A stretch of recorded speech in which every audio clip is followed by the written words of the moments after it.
ne de ofuma ne de ofua bora ambo fana do de na bora hakili to sugandi tawla pai na bora anga hakili to nami wele ga ta kala ta kuma na anga hakili to maula nga igo ko dana fana ti soro ni mai ni na majje kuma ya o lega sayde du fana ka gele zada kana siga o kuma la siga be kalo kula siga to kuma ina siga to la kafi magi sanugo marhaba ambi ala fo ka tanu ka barkada anaka ka biye arabai la dala ami nyanzoro ya kado sigi kumbe boli kuna fundi gafe kono kuna ko kibara la komro kado ka fo samba flanta afo bafla ani mugandi saba anyi kalo kilin konde ka blaka ba kuma ambi ala fo ka barkada la fili san kalo flana kili folo re o biye wa ambi arajaba kalo fonna wara ka fo belebe mbigi senze ka bena de abiga na dondoni ti to kula o mami do ke na bi sik mo akake kado ka soro an kenemana inshallah ani amise amusaka olu kro amin kafi makisa nugo amba ba amini demsenu ne Nostradamus be chogodi alhamdulillah basi foi tout lo yoro awa fana ka fargon be bana abbe bana sisan alhamdulillah ko be go ko ifu ajaranye ko ka barka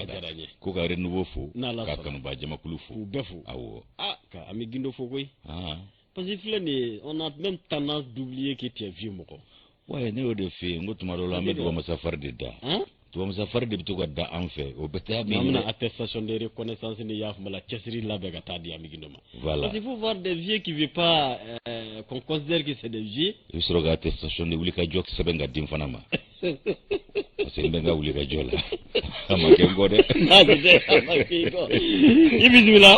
isanugo maraba okmana ka kenedima ajaranye la dala okmana ikado ka fo mi metalike la dala do do la numero mo bi presse ko fana makono de aywa tribe marhaba ambi yere fo ki barkada kama ya tanu ka wale nyumando mbashite ni alaka je bimzo ngake ne ko alhamdulillah anas gi nyonyo bashi fuiti o ya hamna ko fulo fulo e beko ko kifu ajaranya benama tabakoro ka ko kifu ka benama lojuma soso mo beko ko kifu ka benama o ko fura bi ka soro an ka lampandere ko la doni ima fo ki ka manu be lamenika u be lamenike de ko to matala tiredi ka jo no te ni bi mawla mewa aga chala fe fli chaman be ibe kishi o toroma la jogo do ba yere lay gidron glane ka ba ka ta chenjen bo ka gaba kuru blow ka aw ti fanga ida kabrigi blaga aw de ba mu fi tabakoro bi kasira tige ki ga sojo kasira tige ki ga nyanga ke kasira tige ki sako ke ni fana banga ma yawlo nimbe aga tabia tabulo do yenga ukanga furake don no te ni banga ko lo de gore tanga ebi ay alhamdulillah ala kana de muzauma Allahu amina ngamba wobna se kadima yoro kadika misuko koni yoro ay go do fo ay nyina na ba nyina ko ni fura ko ni sura undala ay wa basite fura na sura mana dai na ala gaje no ta nya fo ya nga ay nyina watu kacha awo ni yefe do fo de bibli ga bwa kene ga ni mama nyai mai bijina ko fona balo ka sabu ke latika tabulo janjo isribe marhaba nani fo ke bargada ga jogo nye do ngodo wuli ka jo abe galabu ko fo ala ka galabu de ama ka kene ani ka do adi aningu na farkolo ma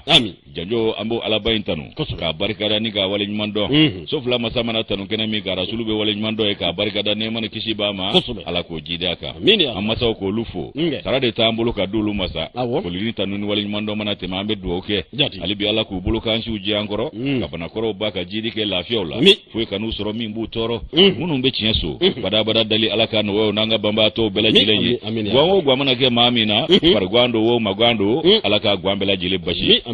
janyo nanyo do kanu ba jama ga fogu barikada ko dantula faso ko nani faso ko ka ku beni nyam maka benu sigero chugo wi sigi kunye ulu kuna funni awon sigile do mi ga fatigi sebo mbambulo ka nyokuru shori gani nguru na kuma bati banjugo mi anya kelegele unsugo andi achelati ni alaka je na ku garjige lo nyegele joko nyuma ni nyama da ko nyuma alaka no ya uluye ala se ko nyuma no ya onyi ka mabe ka chari o yanga ngana utai alaka no ya ulu fana shuya ko letigine ni ga sujuru tigiu ka befu ga be barika da nyama ya so bebi fo ka chaga da nyama ya so befu ka manyema bawere fo ani ga do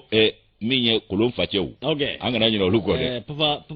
kulum fachewu bi baloni wala baloni ne mavo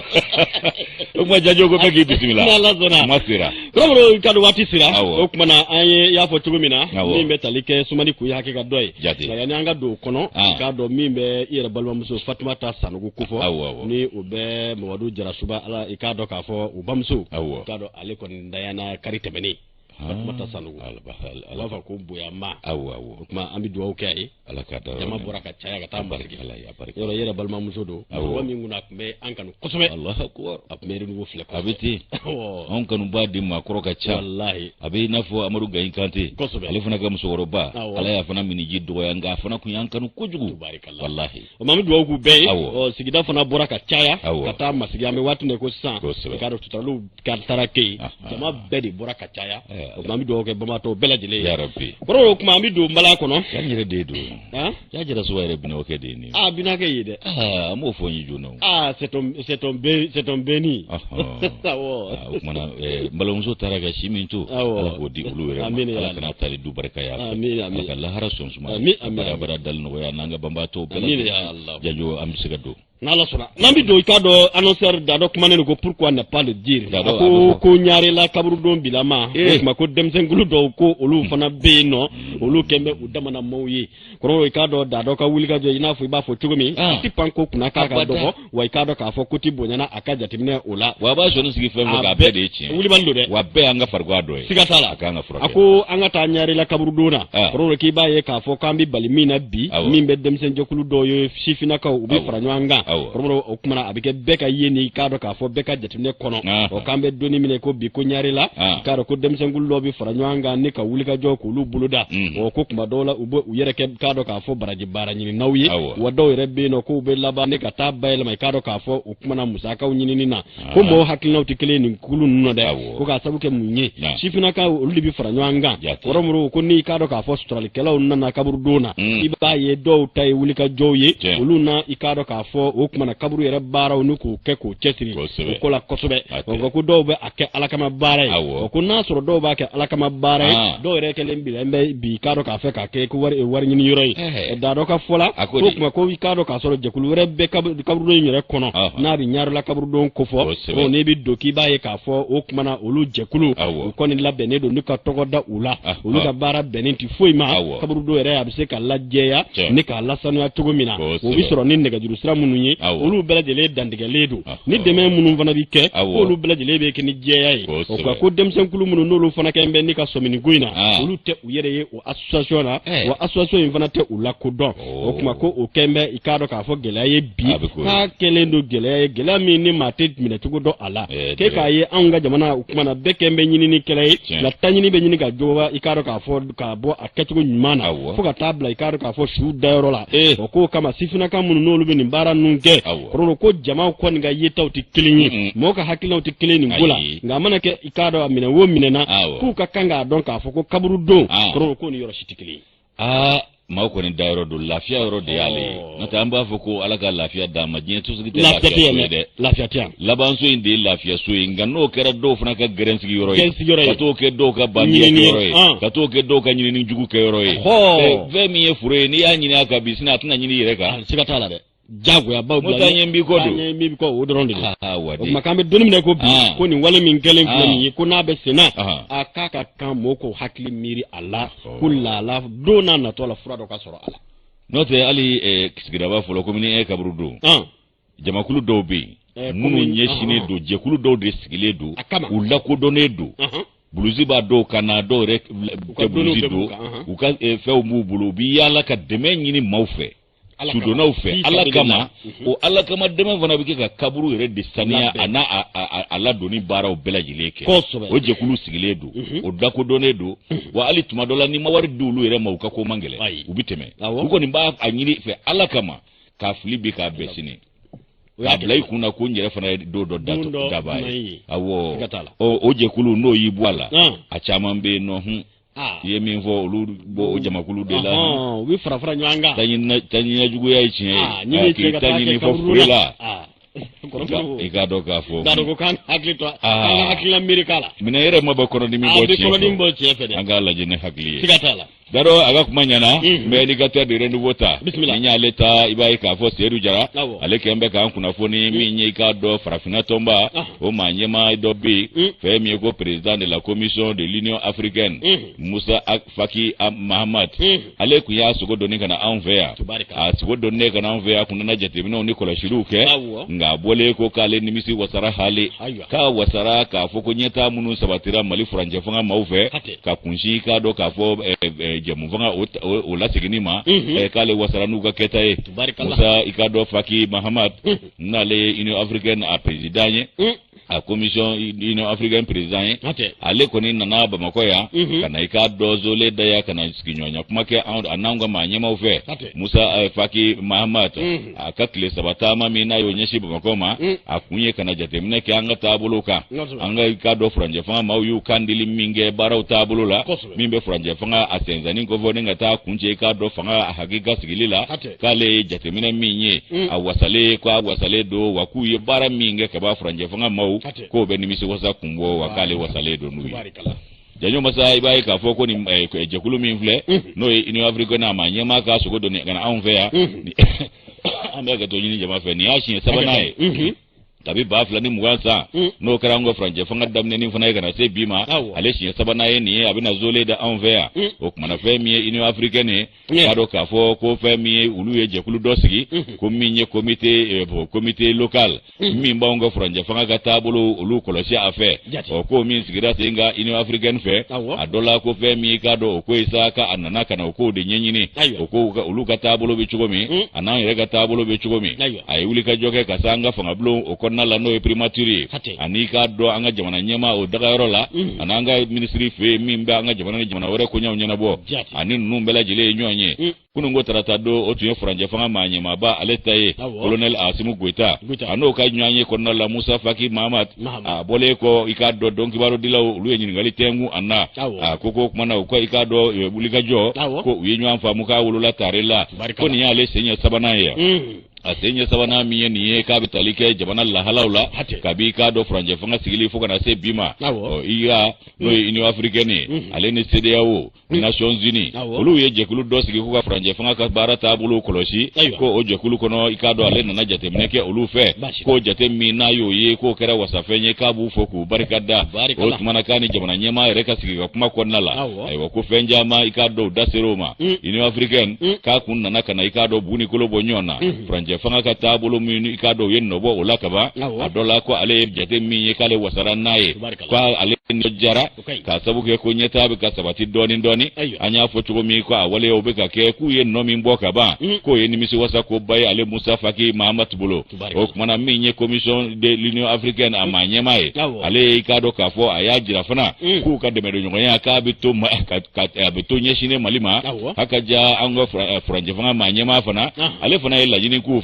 ko nu manya Ikado ko be mali deme otumana Ikado ka fo ko ale ba nyinu fe akake Ikado jengo manyo ya kono mimbe Ikado ambela jele wasa na be keni malika Ikado kungle naye o kuma primature la no fanga blo nyama ya soe Dr Shogel ko kala maiga ale ni Musa Faki Mahamat ye nyonye Ikado Shogel ale fana ye wele blama o kuma ku ka laje farafina bede ganga faranyonga ka farafina jamana obobulula munu mbede gunkono ay wako minye o la nyini kale bu ku fe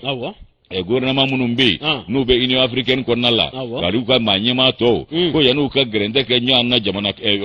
tongele kono aywa ko femi farafina klive jamana wiye la jaba mimbuka saheli bolo la jaba mimbuka ukanga hami o yulili de la kabo luka mvolo kasoro ka jidi fona bolo da o ko fole nununa ko abo yini ke Union africaine amanyema fe o kuma ko minyanga farafina tombae amanyema ko Ikado ka fo ko alebe Ikado femi fona fo o de Ikado ka fo ukangu chesiri fe na ode jidi sire ka nyeshi kwa tonde njamana uma ani jatike wale ke batike la mani dine ko glentiki munu na mbe daga jugu sigi o jamana odala ka fereke ko daga jugu wuli ka boy ka ko nimbo la nyini ku fe o be fereni da wali femvetike ko ke keta ye ka nyeshi ka don yoro ko fole nunuma o kuma na minyi ka do ka fo franje fanga afanga blo nyema ay mu faroka ako kabe mumfana fo Musa Faki Mahamati akoko kumana ko minye Ikado farafina aton ulu jaraka nyangili minta ka nyeshi malima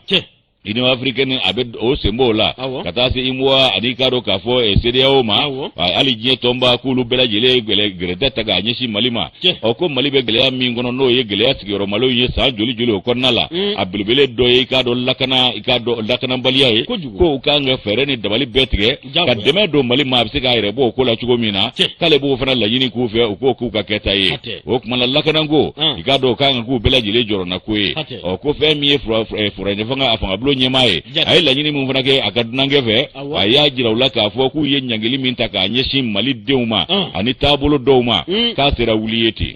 ka bo fana nyini ufe o kuma na ko minye o nyangiliye CEDEAO ta ko ni wulila na nyangili do ma wulide ko nyangili ube no makere nyangili ani ka do fangile ma nyangili ube o nyangili munun tatara ka nyeshi anga jamana ni jamana deuma kale ba nyini ufe ko nyangili nte amake tieka ango ni ya muanto kola waka makeni adabade ya ikado atabiya nyumaye amakeni hakliye nga onata be au nya muanto kola ko ngabe la nyini ko ikado manyema fe ndama nya ko CEDEAO ta wulila Union africaine ta munumbe ko ukufana ku tawuli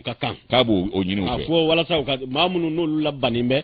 ku kana taja mana wala aiwa kana tuga wala ko nyangili ufana ka wuli kale bo ufana nyini afe jogel amatoko akoko femi ikado ka fo ngoisa ko ikado ambargo wulle ko CEDEAO fe premier ministre ayajira ka fo kabe Union africaine fana wule no ya ta ufana wuli aiwa ikado ku ye nyangili mindangu kabi janvier kalo kleta anen nani ba flani mugani flasa aiwa kale kambo odema o kuma ko farafina beka do nyona ka ikadu ka here o ke kilinye ka lakana sabati ko ale bo fana nyini ufe ko bara o boloda o ka keketa ye fangablo nyema shogel ko kala maiga aye folike ikado jamakulu baye no yaka jamakulu nye Union africaine ga jamakulu mi yuso go doningana akele ko kufo akala ka jirafona ka fo ka bella nyini obelebele mi kufe ku yere nyebe ko tabolola o ko ba jira ka fo ko mali amanyema o dangalelendo wo ngani ya fona ye ikado abara ke ko nyuma ye kata dagun ko yela ubisega mali deme o bara ulawa farafina bangunga ya ubisega deme unge chugo mina nini ngo masina unana abisega ke ka dagun chugo mina ka so amakeni gele yayi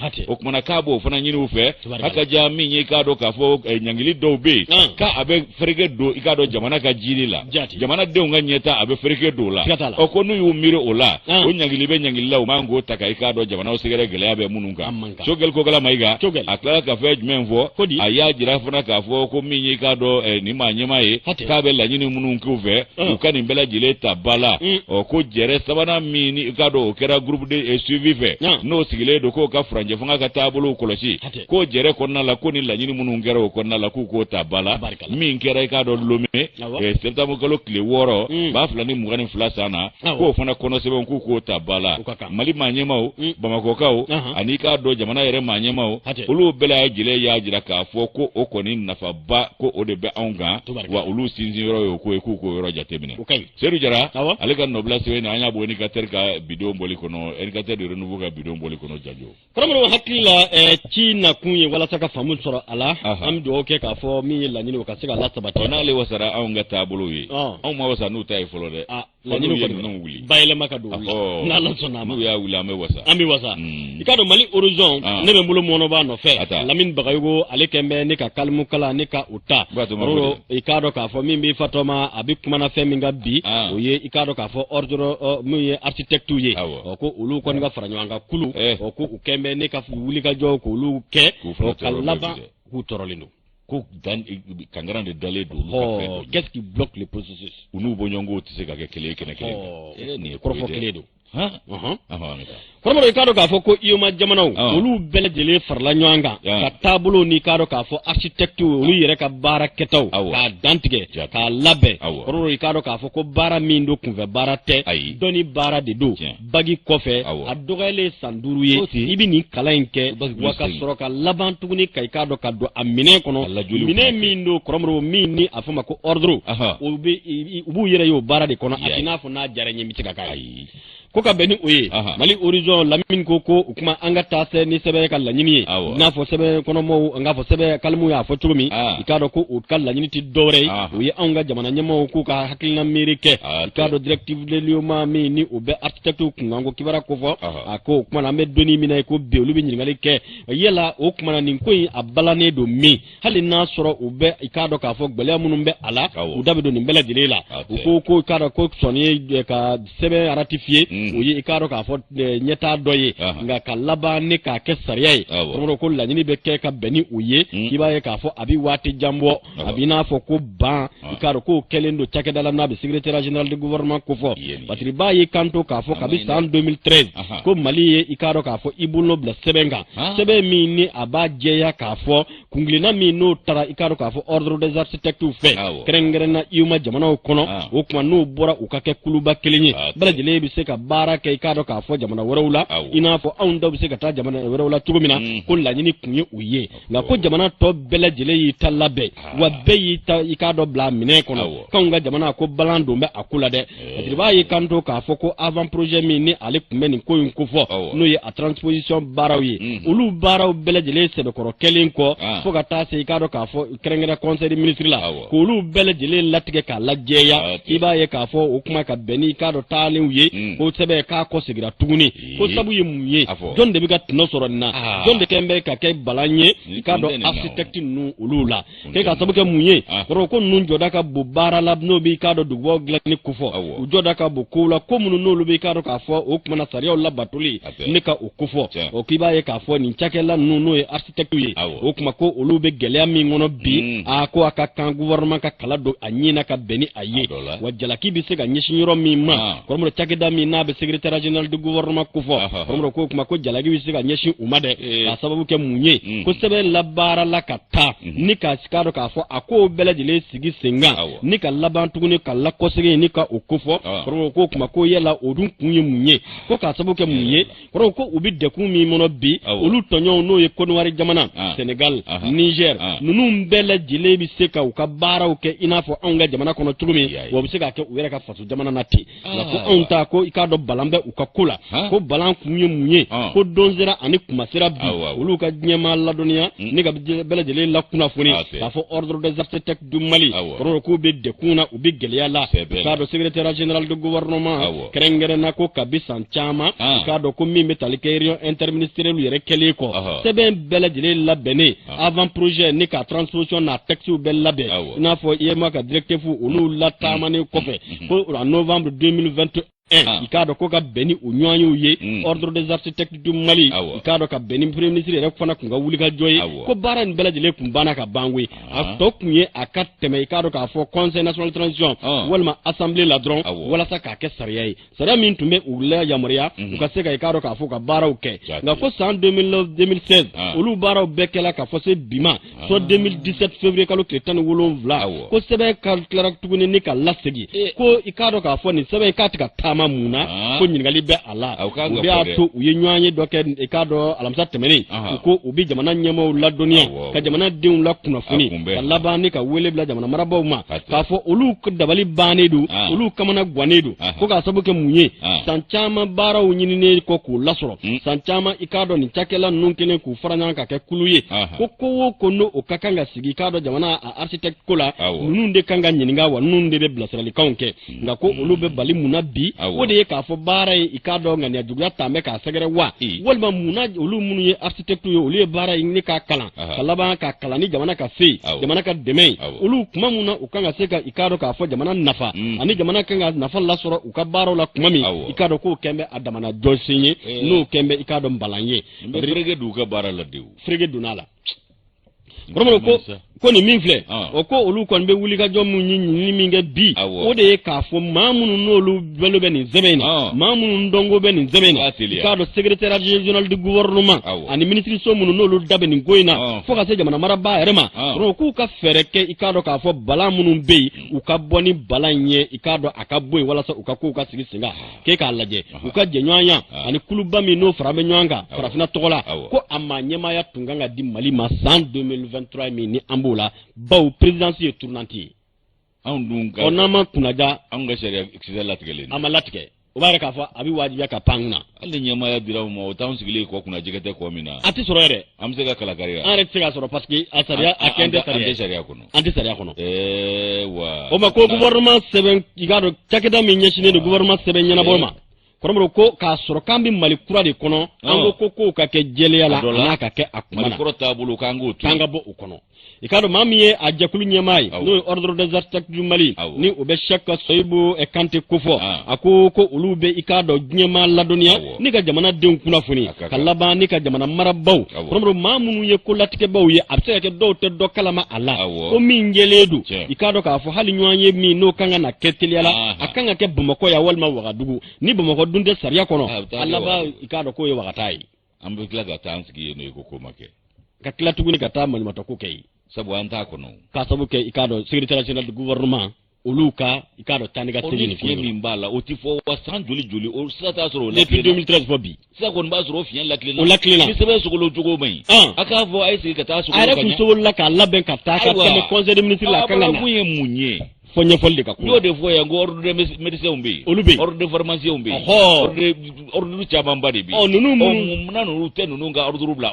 wa ko ordre yere do la korolim bado fanado muna utabla ordre la koromro ko wode kama sex sebu kante akoko olubi nyefoli minge mali laban ambe danga mina ipobi ambi na fasiro siraw chama niko bongo je ikado wa ba de kumballa se uluma ulumu vana biye jamana ndinye wakiba ye ka foko ali ikado ka foka sare usigi walma ka kalanso sigi kalanso mimbi ikado ka fo architect ko kungon kibara nyinabo o tesega keni ordre manyininga nga kolu ya jatiminela ngania doni kalanso do ulubi senabi ko ka soro o fana 70 sega ladon le ka lakudon fo kamesi ka ye o konnana ko lu kon be min vo ko wodi ye anga jamana maraba ko kuma ku ladonia ku la kuna funi o kai ka do galamun de ku mumbe ordre des attaques du Malika bi o ka fere nyine ala kuma mi ni ka do ka fo amba wati la sabu abika balambado jamana yere architecte olu ka bara la wabika ka do soro mi no kan ka afe ko ka bika balambado fana abina ke sababu ye jamana kan musaka munun la soro hali empukunda o kuma kan bela jele kuma na jamana kanga laje takida mun no nyeshimen ko numa uka ujo la lamin bayu faranyanga ikado Mali horizon uluka biboy ni ai mi yere ni ngonyewa ni ngumanga bisoro jongo ala ni ngumanga bisoro de mangane boy woro na manya kai bifuna soro uka faranyina ko Mali kura tna bangebli ai Mali tabulu koro ango de toy Mali tabulu kura ka nyini Mali o ka keneka jele yala ka jotigi joka jalaki tigi jalaki ni mi mayo ka fo ka lagla ni mi re kan temega kenoyi sigatala nga ka ke bisi basa ali bi ko ba kundaw nye kundo dawla kuyi kata seben kudru kalama kele ngani arsitagu ndo doni uka doni ya sigile do sika tajira jamana warla ma wero be kana ka tajira auna ina fo dongo ta auna amulaga manganchi mwanga jamana utefoi don kata ikado barakela utakoga don barakela uta entreprise privée entreprise étranger o anyere dunganga munungeno no bankisi o ma balambe duna ola anyere obulo fana jono o yawo yere noy jamana secrétaire alaje secrétaire général du gouvernement seben ko nyana boy rodu ambita sugula ayananga na akanya na boy aka fere nyina jibo de masa mimi na jibo de do jaja fasirikela do yo ke ture ka onda do kumala ya anga ta bi ture ka ture ay avama ture te jibo ko jibo o yele ko anga ga toka kuna fone yo jibo ale koroto muna ko de MC ya di amma folo ita nye ko ka iti jo ka nye do ka soro ka fo ala na ambe koroto ko scoop mvolo de ya ganzi ne volo de ya lati Afrika bo ha uyando filila ko ture ko ali juma ture jibodo ture ay hagetu to diga baga filido onga filite mbaji de janyo waza le décembre leta ugoni le décembre ka do na garaba yani koma yelma ani ka do ka foka maunye ko ka ile sanve anga réseaux sociaux sanve ko kele ko nyonya lemba ye obugune do bide wonunu ne be ka dangaranga da wade ya tabiya nyuma ontabulula yayi amadiko ale ya fasiri diko aya fasiri le destin kono bi ako ka be wati bosa angone be ka jetemine doke ko do be ka wale ya o ben nangara bayani ko mayele mani mauta nyini ko jugu ko ke réseaux sociaux ka o mana ko mamunu meni wale ke ko tumadola obu yere ke mori bawye doni karamoko baw ka soro gwe ngania ni dine ni ngania mimbu ma kanyeshi mauma o maje ya de o mana kibai ka fo obu yere ke doni karamoko we ka soro ka ikado an kumviu ani ikado an ngotiko nye ko ka ile sanve kanga sabini mi fa bolowa ka bela jile ngana mo ka awo ijole trobo yoni minade nunu bote mila butijo ala mbaji ala ko mila inde joga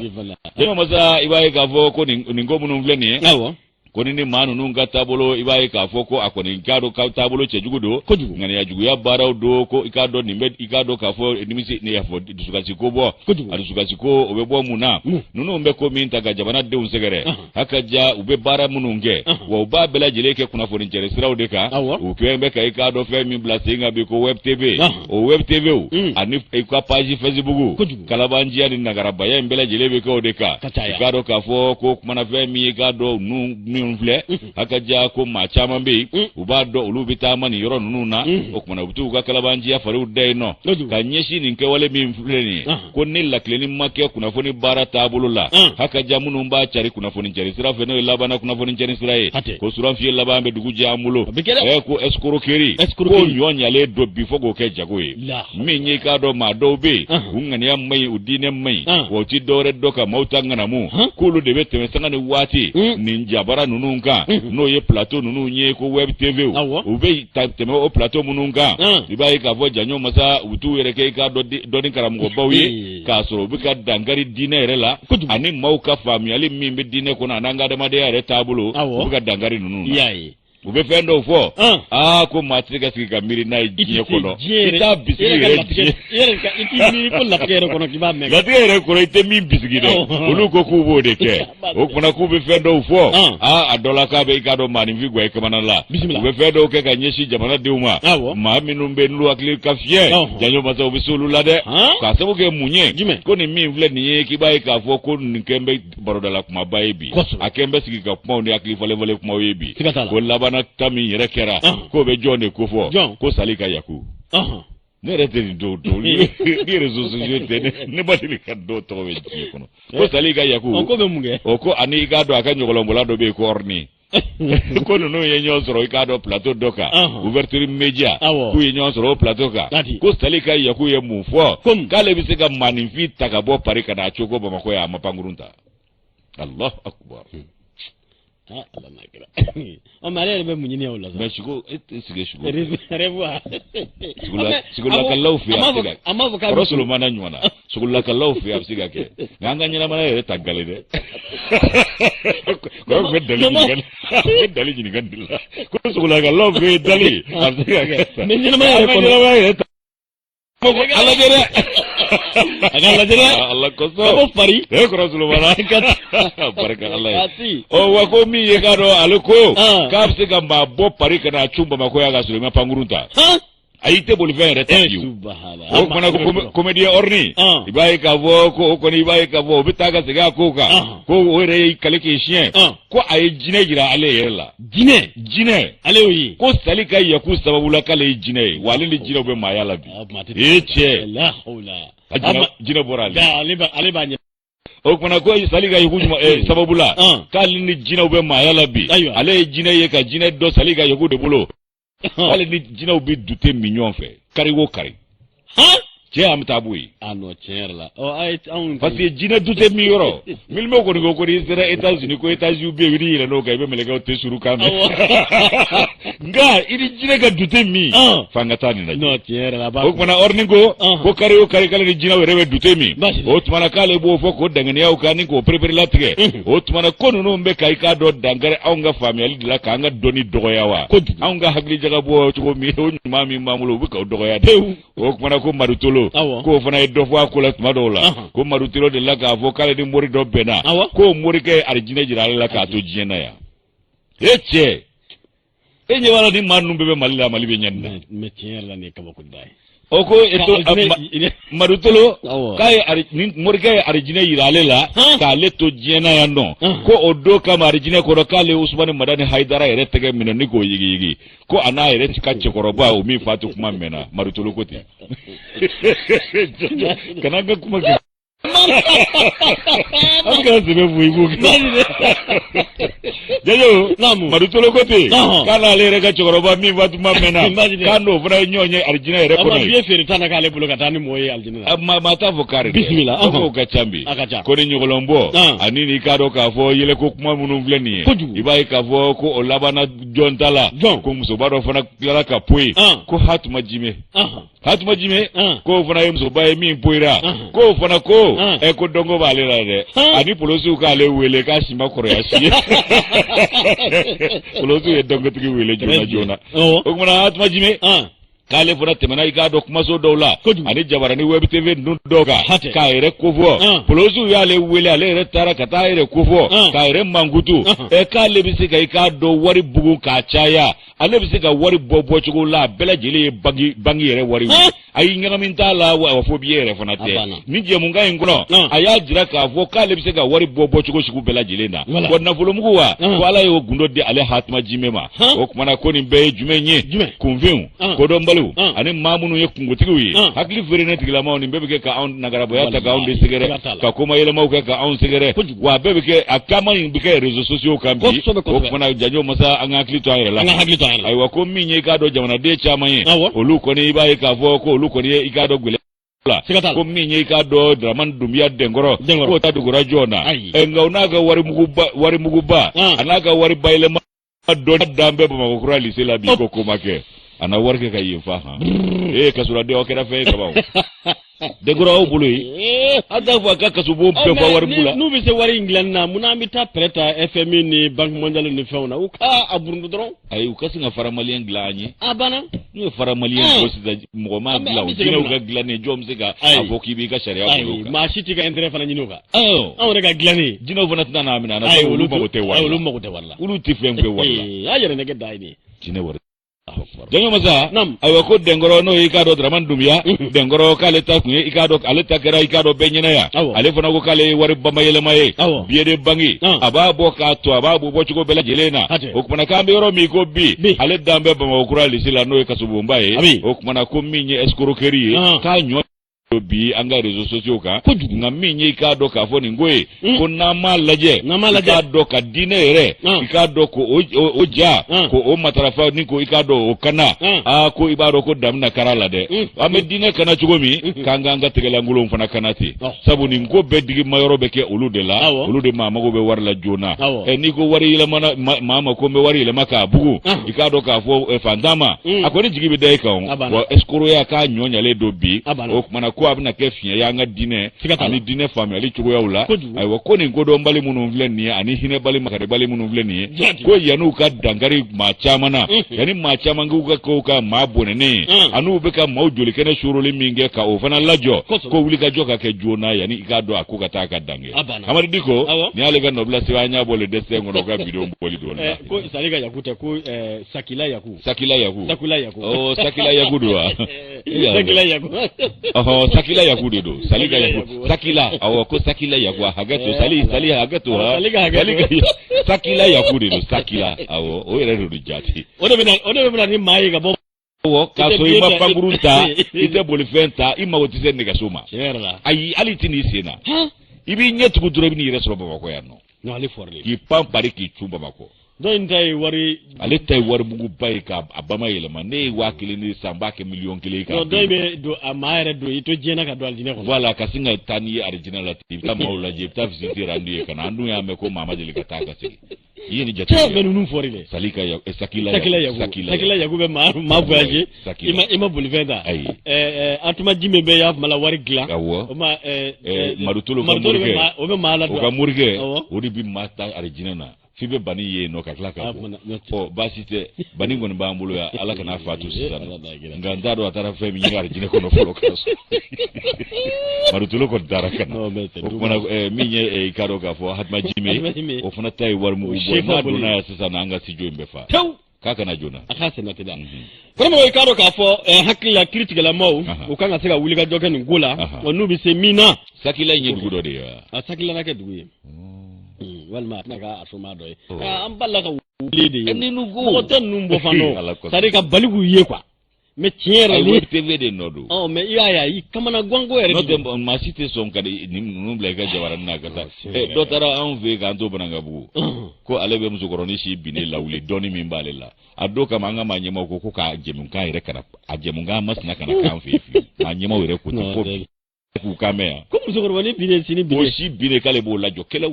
ngono ye kota minge no do de ala ka yani ala ka no okay da karamɔgɔ dɔ y'o fɔ yan k'a kɛra yan yɛrɛ an yɛrɛ ka kuma ala ka no o kuma k'ale bɛ se k'o kɛ ɔ ka b'o don fɔ bi sa an ka maa ɲɛmaw ko k'a ko bɛɛ dabila ala ka nɔgɔya u sera n'a kungo ye ka taa ala ka nɔgɔya an bɛ taa n'i k'a dɔn k'a fɔ sɛbɛn min ye indicateur de renouveau ye i k'a dɔn min bɛ Adama Jabate ale kan bɛ ka kalimu kala ta a ko Joyila ani Buguni mara ko olu kɔni farala ɲɔgɔn kan ne ka furancɛ fanga k'o barikada kɔmɔrɔ ko dɔwɛrɛ tɛ sira min bɛ bɔ Joyila ka taa Masigi ne ka taa i k'a dɔn k'a fɔ Kuale ne ka taa bila Kebila o k'a ko ɲɛnabɔli k'o kuma k'o kɛra wasaba ye o kunnafoniya n'o kibaruya mɛnni k'u ma sigi i k'a dɔn k'a fɔ ka jamana lajɛ o k'u kɔni wulila ne ka fara ɲɔgɔn kan ba kɛ collectif Baningo sira ko kari tɛmɛnen kalo tile 29 janvier kalo san 2023 masigikaw fɛ yen nɔ k'u ye fara ɲɔgɔn kan ba kɛ Kadiriba y'i kanto k'a fɔ fara ɲɔgɔn kan kun tɛ dɔwɛrɛ ye route nationale numéro 30 RN 30 n'o bɛ ka bɔ Fana Joyila i k'a dɔn Masigi ka taa i k'a dɔn kuncɛ Kebila o ko o sira ko kunkanko kibaruya ka jamakuru ka fara ɲɔgɔn kan bilala o de kɔnɔ Kadiriba y'i kanto k'a fɔ n'o bɛ Adama ko fɔ a ko waati min na furancɛ fanga mɔgɔw k'u ye nin ko in teliya ne ka laban k'a k'u sigi sen kan ka musaka ko ani k'a dɔn k'a fɔ min bɛ tali kɛ a sera dilanni ni k'a k'o bɛɛ lajɛlen sɛbɛn ko k'olu pereperelatigɛw di a k'a kɛra nisɔndiyaba ye k'a dɔn Joyila région mɔɔw ani ka se Masigi an k'a fɔ min bɛ Bugunikaw ni k'olu kofɔ Kadiriba ko o kama min bɛ i k'a dɔn k'a fɔ Masigi a n'a ma kafo Baningo a n'a ma kafo ka se Buguni i k'a dɔn a région bɛɛ lajɛlen arrondissement Masigi kɔnɔna na dugu o dugu ani k'a dɔn togoda o togoda bɛ yen k'u bɛɛ lajɛlen farala ɲɔgɔn kan ko ni min filɛ k'anw na diɲɛ kɛ an seere ye k'a fɔ k'anw nisɔndiya bɛ bi kosɛbɛ furancɛ fanga mɔgɔw k'u kɛlen filɛ ni k'anw ka sirako min ni k'a ta bala kɔrɔbɔrɔ ko olu wasa kɔnɔna na olu bɛ fara ɲɔgɔn kan ni ka o kɛ ni ka i k'a dɔn k'a fɔ k'u bonyamasegin ni k'u sigi sen kan. Amina dɛ an y'a hami don min ngui mangi sigi k'a lajɛ n ko dɔ bɛ kɛ wallahi c'est pour que hali n'u bɛ lamɛnni kɛ ni a diyara n ye kosɛbɛ fɛn tɛ se ka fɔ ka fara kuma tɛ yen ça c'est vraiment sabu ni bɔ ma k'a kalama jiginna bɛ caya nka ni bɔ kɛra dɔw kalama nɔ bɛ bɔ ko la kɔrɔmɔdɔ k'a dɔn jama cayara ka bɔ ni ka ɲɔgɔn sɔrɔ Masigi fɛrɛda la ko maa ɲɛmaaya tun bɛ sous-préfet n'o bɛ i k'a dɔn jamana yɛrɛ ka lasigiden kofɔ min bɛ Masigikaw olu fɛ yen i k'a dɔn gouverneur ka bonya kɔnɔ n'o bɛ i k'a dɔn k'a fɔ Joyila gouverneur ne k'o kofɔ gouverneur fana ka bonya ni gouverneur i k'a dɔn a b'olu kofɔ o ko ninnu bɛɛ lajɛlen ka bonya kɔnɔna na min bɛ sigi in kɔni ni ka a kofɔ k'a sigira Masigikaw olu fɛ yen k'u bɛ hakililajigin kɛ collectif Baningo sira ko kɔrɔ k'u taamana ni ka bɔ i k'a dɔn k'a fɔ san camanw na san 2019 san 2020 san 2021 san 2022 k'u ye nin bɛɛ lajɛlen kɛ i k'a dɔn k'a fɔ wulikajɔw la ko k'a ɲini k'a fɔ u ka sira ko k'a bɛ se ka sigi sen kan cogo min o ko sira ko musaka minnu n'olu sɔrɔlen filɛ ani k'a dɔn k'a fɔ entreprise minnu bɛna taa baara in kɛ ko jigiya b'a la k'a fɔ ko nin kɔni ye ŋɔniba bɔli ni sigida in mɔgɔw olu sen na ka bɔ Joyila i k'a dɔn Masigi Kuale ani Kebila o kuma ka contournement n'o bɛ tali kɛ i k'a dɔn sira minnu k'o kɛ Kuale ani Joyila yɛrɛ dugu kɔnɔna ne ka goudron dɔw da ye anw de bɛna kɛ Mali capitale ye wa i sigi n'a ka usine ko ye dɛ a fana filantiri kana sigi a bɛ an n'an ka port sec a kɔni dɔ m'a fɔ a fila bɛɛ bɛ kɛ dɛ an ka dɔgɔ lajɛ n tɛ se ka kuma ka wasa siga t'a la ni n yɛrɛ bolo t'a la nka kana se ka dɔ bɛ kɛ a mɛnna a janya n'a surunya kɔrɔmɔdɔ k'a dɔn ko collectif Baningo sira ko o kumana u kɔni wulila ni ka bonyamasegin k'o sigi sen kan bonyamasegin in kɔnɔna na k'i b'a ye banderole n'o ye sɛbɛn min bɛ u bolo o de ye k'a fɔ les régions de Joyila et de Buguni disent merci aux autorités de la transition pour la validation du projet de bitumage de la route nationale numéro 30 i k'a dɔn ko u bɛ bonyamasegin ta ni ka ɲɛsin i k'a dɔn furancɛ fanga maa ɲɛmaaw ma Joyila mara i k'a dɔn o den bɛɛ lajɛlen Buguni mara a maa bɛɛ lajɛlen kɔrɔ ko kuma ko o de kun sɛbɛnnen don nin kɛnɛ in kan kuma mugu kɔnɔna na ko kɔrɔfɔ ko a dira i k'a dɔn k'a fɔ min bɛ Masigi a denmisɛnjɛkulu maa ɲɛmaa ko fɔ n'o bɛ Cheikh Abu Jara ko fɔ Cheikh Abu Jara ko olu ye bonyamasegin ta ni ka ɲɛsin an ka furancɛ fanga ma nka ko furancɛ fanga o kumana k'a fɔ Joyila sira dilanni dɔrɔn u tɛ dɛ ko u ye i k'a dɔn baara min ni dɛmɛɲɔgɔnya min ta ka ɲɛsin wolomasiri tabaw ma i k'a dɔn k'olu bɛ u yɛrɛ ye u ka kɛta kɔnɔ k'u b'u yɛrɛ y'o kɔnɔ o ko b'u yɛrɛ y'o kɔnɔ min kɛ kɔrɔ k'u b'o bonyamasegin ta ka ɲɛsin k'a dɔn k'a fɔ furancɛ fanga maa ɲɛmaaw ma min bɛ collectif Baningo sira ko a maa ɲɛmaa n'o ye a président d'honneur u k'a ma ko Yusuf Haidara k'ale ka kɔrɔfɔ mugu fana kɔnɔ ale ye bonya ni bonyamasegin ta ka ɲɛsin furancɛ fanga maa ɲɛmaa ma n'o bɛ président de la transition colonel Asimi Goïta ko fɔ o kuma k'a jira k'a fɔ an bɛ donni minɛ ko bi olu kɛlen filɛ ni ka nin wale min ni k'a ko sigi sen kan o kumana ko i k'a dɔn an yɛrɛ kɔrɔtɔ bɛ min na bi o ye lancement officiel de kɛli ye o kuma isu hadra ka ye ka do ka fo o kuma collective banning o sira ko togola ani jama wo jama be n'olu nana nin kɛnɛ in kan k'a ye bɛɛ lajɛlen fo ka bɛɛ lajɛlen barika da ka laban k'a yira k'a fɔ nin sira in bɔlen a bɛna kɛ k'a dɔn ŋɔni ba bɔlen ye nin sigida maaw senna sabu sɛnɛkɛ sigida don i k'a dɔn bagan mara sigida don marayɔrɔ min n'o bɛ Joyila marabolo kofɔ kɔrɔbɔrɔ k'a bɛna kɛ k'a dɔn sababu ye ni k'olu bɔ kɛnɛda la kosɛbɛ ko gɛlɛya minnu n'olu tun bɛ nin sigi in kɔnɔ i k'a dɔn ko gɛlɛyaw bɛɛ lajɛlen kɔni bɛna ta ka bɔ yen o kuma ko senfɛ n'u ye bonyamasegin ne k'a ta k'a ɲɛsin colonel Asimi Goyita ma i k'a dɔn ko collective banning sira ko tɔgɔ la maa o maa n'olu fana ye cɛsiri kɛ nin baara in na k'o bɛɛ lajɛlen bonyamasegin kɛra kosɛbɛ i k'a dɔn min bɛ maa caman bɛ olu bɛɛ lajɛlen ye i k'a dɔn musakaw di kɛrɛnkɛrɛnnen na i k'a dɔn min ye entreprise EBF maa ɲɛma n'o bɛ Arizona tigi Yakuba Dunbiya ko sigi o sigi fana bɛ kɛ ale fana se ko n'a damayira min ye wariko la k'a b'o di walasa jama u ka fara ɲɔgɔn kan sira ko in ka ɲɛnabɔ. Musa Ture bɛ Arizona la ye. Musa Ture ka wala Musa Ture bɛ yen. Ni nin ɲɛnabɔra Musa bɛna a ka sɛfan feere Bamakɔ yan ka se. A banna. Ala tɛ maa tɔɔrɔ. Arizona Yaku ko kuma k'ale fana bonyana a ka bonyamasegin o dira a kɛnɛ kan ko k'a sababu kɛ mun ye kɔrɔmɔrɔ ko sigi o sigi fana bɛ kɛ i k'a dɔn ko Arizona maa ɲɛma Yakuba Dunbiya k'ale fana bɛ a ka i k'a dɔn k'a fɔ dɛmɛ ta ni k'a ɲɛsin nin baara in ma ko bɛɛ lajɛlen wasara ko la min bɛ sous-préfet min bɛ i k'a dɔn Joyila a fɔ masigi kofɔ ale ka kɔrɔfɔ kɔnɔ a ko nin bɛna kɛ sɔrɔba de ye i k'a dɔn nin sigida in na min na bɛɛ lajɛlen bɛna se ka wasa suguba minnu bɛ yen o sababu la masigi Joyila ani Ngolobugu o kuma ko bɛɛ bɛ se ka kɛ o seere ye min ni i k'a dɔn wasaba kɛra la Adama Jabate fara ɲɔgɔn kan la ale bɔli min kɛra masigi i k'a dɔn indicateur du renouveau a barika Ala ye ayiwa Janjo Musa i k'a dɔn k'a fɔ ko Sakila Yaku ani Madu Tolo u bɛɛ tɛmɛna yan k'u bɛɛ tɛmɛna an yɛrɛ ka kumaso in na yan Madu Tolo y'a fɔ ko alijinɛ bɛ Salifu ka sava c'est ça Salifu ni Siraka Jɛmuga ko sava c'est ça wa y'a u tɛmɛn'o la yan o tɛmɛna yan Madu Tolo y'o de fɔ yan o Sakila Yaku Madu Tolo Asuma Jime an kɛrɛfɛ kaba o ni anw fɛ Mali la yan barika Ala ye koyi an kɛrɛfɛ Janjo Musa c'est-à-dire quoi ni yɛrɛ miiri ninnu yɛrɛ ka fɔta da dɔrɔn yɛlɛ ka sa tɛ i dabali bɛ ban ni quoi wala yɛrɛ ka sa don yɛlɛ ka sa yɛrɛ ja o de y'a to ni wari ko ka mɔgɔ tɛ yen tiɲɛ yɛrɛ la ja a ka arijinɛ don de y'a to a donna kaso fana na Madu Tolo kɔni Samasegu ma don kaso la yan walama o Madu Tolo in tɛ ninnu sugu dɔn koyi ale tɛ di ale ɲɛna Samasegu de y'ale don kaso la yan arijinɛ don ni kaso la don o ma jan ɲɔgɔn na Madu Tolo bolo kɔni ne fana n b'ale ta ni ne fana ta i k'a dɔn k'a fɔ Ala ka balo o bɛ fɔ du o du kɔnɔ Janjo Masa Ala ka hinɛ la de bɛ tila ka fɔ du kelen kɔnɔ Mali an bɛ sangabonda la Mali den ɲɛnama dɔ a yɛrɛwoloden dɔ Ala y'o miniji dɔgɔya nka i k'a dɔn bɛɛ t'a dɔn f'an k'an da don Ala ka dɔ fɔ bi fɛn min ye i k'a dɔn k'a fɔ Mamadi Sisɔkɔ ale ka nɔbila ye nin ye indépendant kɔnɔ bi ko Louis André Sangare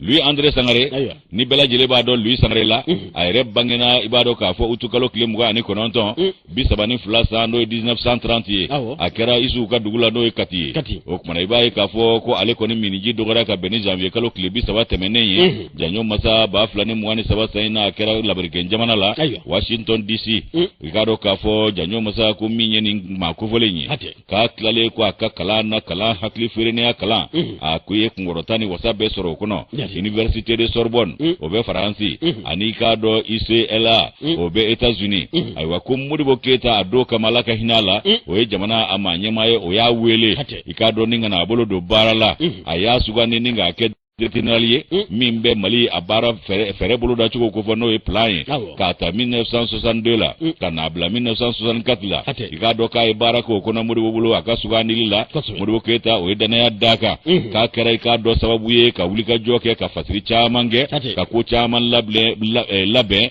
min bɛ politiki o ko fɔ ani k'a dɔn jamajɛ baaraw fo ka taa se sɔrɔ ni musaka nasiraw ma k'a jɔda bonyana o kow labɛnni na kosɛbɛ a n'o sɛbɛnw bilali la sen kan i b'a ye k'a fɔ k'a ka kɛta belebele dɔ kɛra jumɛn ye a ye fɛn min bila sen kan o de ye ko i k'a dɔn plan quinquennal fɔlɔ de développement du Mali Mali ka jidi sira a fɛɛrɛ fɔlɔfɔlɔ min na o sigira sen kan ale de y'o baaraw kɛ a ka ja i b'a ye k'a fɔ ko a tilala ka taa jɔyɔrɔ fa Mali tɔgɔ la min n'o bɛ tali kɛ i k'a dɔn k'a fɔ jɛkuluba la n'u ye jɔyɔrɔ kalifa a la o fana na o kumana ko i k'a dɔn o ye chef de l'unité de stratégie industrielle sectoriel min be ka do Nations Unies ko fo ka yo baraw ke bi wolon flani konon don san ka ta se bi shigini woro sama 1979 kana bla 86 la ko kuna janyo masa kibai ka fo kwa kele ka dongo jira ka ka galabu na ka singula jira eno uya ta tuguni ka joro ba Khalifa Louis Sangaré la tuguni o joro min Khalifa la akera ka do directeur de la coopération économique et de la commission économique pour l'Afrique o ECA ka do ka fo Nations Unies konna la bi shegini woro kana bla ba bi kono ndoni sabala no e 86 kana bla 93 la ay wako anga do ka fo ko Louis Sangaré ka do samba kileni keme kono ndoni bi kono ndoni wolo e bi wolo mblani kono ndon no 1979 ay fe do labe ikado ka fo o kera jate Union africaine OIA o ya sura to dale do la ka barake uluka jereba mingera musaka ko nasraka o kuma nakataro keneka uya sugandi yetuguni kaka ikado hakilina udi okola aka ferene dabali tigata akulu buloda ningo ke fasire kana ikado ka fo economy africaine obsika jiri chugo mina nyeta obsika sura la chugo mina ani ikado anga dogo fio bawo farafina bangunga obsika ke kileni chugo miko marché commun africain ayese ya ikado ayibulo no bla ola kabulo no bla fenjama ola ayi ikado ka fo fe munu sigisenga o communauté économique des régions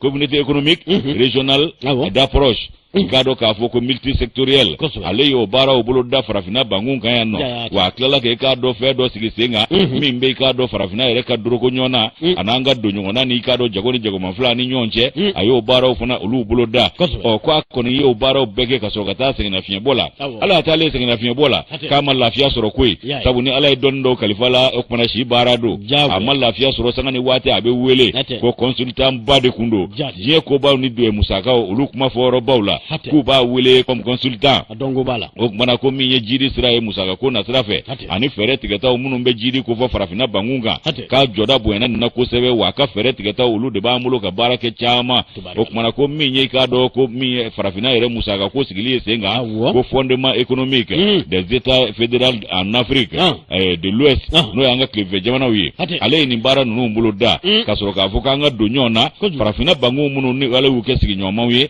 ayo bara o bulo da wa ye fasiru ke o fasiru be ga mawu nafa bi kusebe nimbo fasiru konnala ikado ayo boka beni bi kono ndoni shegi sa 98 ayo ko minye fasiri were ayo fana ke ningo blanche ngoro ko défi de la renaissance africaine du début du 21e siècle no yikado dogoro ke mwani ngile na o damne kana se bima bai ka foko farafina ikado ka foko ko tabulo akaja mimbe ikado anga ikado la singulo se fanga ufuna kofo kayo ufuna bara ke kusebe akoko jamana yere ka yira mahoro ya sinzini do nifen nunga ko pouvoir patrimonial ani souveraineté collective bisegini eva juekalo ba flani nani sa aywa kwa wele la kena do fanaka ko industrialisation et développement économique accéléré en Afrique a wele lo kena fanaka ay fe do fana sigi senga no farafina bangun to wala ako kara jidi bilebele o fasiru ayo fanake armanta kono o kara février ba flani tan durusa 2015 Louis Sangaré ale koni ye ikado dana ya da farafinaka wa kwa le jigi matike farafina na foka ta saka sayama adara farafina la ka sabuke ay bara mununge kubla ana ifere munumbulo da farafina ga ire masoro anaka lafiya kama musaka kula adambo lullai ko alaka mafa kunga ko ajigina yoro kera munye ka jigina farafina masaudila Allahu akbar farafina marakebau kabi yere tafoka se bima aka ay ajigina lula de ko sabu ko uye barawo barake ka bla ya sa farafina bi jiri ko olu mo ko do balawa ma ikado kala do nyina ka benoye yo ko bolo ko feto fenye kasoro ku yere dineni ngani ya utaga barake noye ka jigina ola ko sebe ko foka ta se ikado wati jama ay farafina marabao ayu lu fiefo abu u fiefo ku mbarabo ka jira ola ka fo ko ambeni dabulo mi na kambe yere wulo yani yere mahoro yani yere yar mi nofe ka tsiga soro ni ngono chugo shila ko farafinga ka yere yi wanga ko be ka kanyere yi ko kasoro be jiya fanwere ma de be e ka tabulo fo iye o de be e do anyana sirafe e ba taw de ka dabadama o de ba hakilina fo e be barake noyi ina fo oxygen do no mbiga minge ona ko kanto la ko jiya ko no anti kanyere yi wa ante kanabla surante lafia soro wajidi mini ambe fe ko fana karaba ka blasini masini nye ko be chiambulo sabu ambe mawre de ka hakilina kono ambe mawre de ka maranu ka tabulo kono ko ni yaka ni kuma nun jate mine a ko ko maa wɛrɛ k'a ka taabolo don e ka baara kɔnɔna la ani ka hakilina kɔnɔna la k'a b'e ta tiɲɛ i bolo walama a bɛ bisibasa don a la i ka ŋaniya siritaw politiki ko nasiraw la ka ɲɛsin i ka jamana ma k'o man ka kɛ maa wɛrɛ ka hakilina ye o man ka kɛ maa wɛrɛ ka i k'a dɔn ŋaniya sirita ye e bɛ bɔ e de la o kumana ko n'i ye i k'a dɔn k'a fɔ Louis Sangare ka kuma lajɛ ka na an ka furancɛ fanga bilama ka taabolo lajɛ ko maa bɛ se k'a fɔ k'u ye misali ta Louis ka kuma kan maa tɛ k'i yɛrɛ abada ni ma i ka i yɛrɛ kungo ɲɛnabɔ f'i k'i yɛrɛ kungo ɲɛnabɔ i ka sɔn i yɛrɛ kun nka ni maa wɛrɛ de b'e kungo ɲɛnabɔ ni jugu kɛra i kungo fɔba ye kɔnɔ danfin i ma tila dɛ i ma tila dɛ kɔnɔ danfin o kumana ko ale dangadere don k'a fɔ ko ni min ye i k'a dɔn k'a fɔ dabolo minnu kun taara ni baara kun kɛra n'o ye ka se bi ma farafinna bɛ lanɔgɔ min na k'an ti ye nin kɔnɔ wa k'an tun bɛ kɛ i k'a dɔn diɲɛ jamana caman ye minnu tun bɛ ɲɛbɔ an fɛ banbaatɔ n'o ye Louis Sangare Ala ka hinɛ la i b'a ye k'a fɔ ko i k'a dɔn k'a kɔni ye nin fɔ a ye i k'a dɔn a jalatigɛ k'an ka furancɛ fanga ko a bɛ ko olu bɔ misali kan olu y'o tamasiyɛn fana jira an na o kumana ko farafinna a bɔnɛna denbala nin ye kɛrɛnkɛrɛnyala Mali a den ɲumanba dɔ taalen fili da nin ye nka k'a taara a y'i dogo de nka a ma ban a ma sa a ma ban a taara y'i dogo de sabu a bolonɔ minnu b'a bolo n'o y'a ka fasiriw ye ko baara bɛ se ka kɛ n'o ye fo ka taa diɲɛ wuli a bɛ komi Louis b'an cɛla ye hali bi k'a Sangare bara Ala k'a da yɔrɔ nɛma o kumana k'an bɛ yɔrɔ min ko bi o kumana ko min ye i k'a dɔn maa ɲɛmaa bɛɛ ka hakilina kan ka kɛ nin de ye ka ɲɛsin i faso ma ani ka jamana a taabolo ma ko Louis y'a ka kɛta kɛ fo k'a s'a dan na a taara y'i dogo nka a ma ban Mamadi Sisoko ale ye docteur d'état ye droit public la professeur d'enseignement supérieur fana don chevalier de l'ordre national ni y'ale ka kunnafoni ka dan tulo kan indépendant kɔnɔ u ka bidon boli kɔrɔ an bɛ foli kɛ Ala ka laban ka tasibila kɛ ka ɲɛsin Louis Sangare a yɛrɛ ma ani k'a dɔn k'a fɔ min ye Mamadi Sisoko ye ka foli bada fana ma